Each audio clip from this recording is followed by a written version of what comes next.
we had this amazing retreat in Puerto Vallarta, I guess, a year and a half ago. And it had these like great 4-top tables. Oh, yeah. And it ended up, I could look, sort of like grab my food at the buffet. And because I'd scanned through the 16 people that I hadn't talked to yet, I could just look and be like, oh, there's somebody at one of those tables. Rather than just being drawn to the conversation where I knew the most people, or I'm like, oh, that one will be the most fun. Yeah. And so it just really just helps me be intentional with my time. Yeah. I love that. Plus, like 3 or 4 days in, you're like, who did I talk to? Who's still on my list? Mm-hmm. So it helps you keep track of all of that. But I get asked a lot by team members who are responsible for planning their team retreats, like, well, my boss or executive wants me to identify what the ROI of this event is. And the typical like go-to is like, well, how do I do that? What are those numbers that if it all looks good on the spreadsheet, this means we had a great retreat?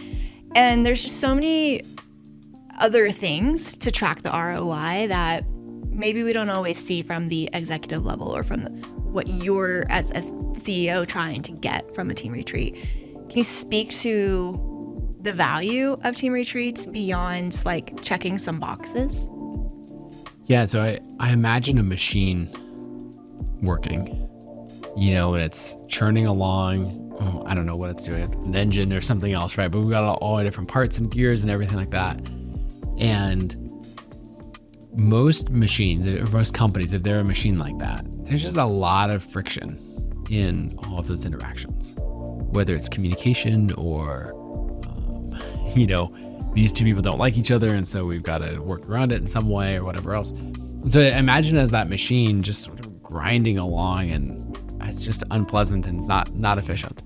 And so I think of relationships and trust as being the oil in all of those gears to make things move smoothly and quickly.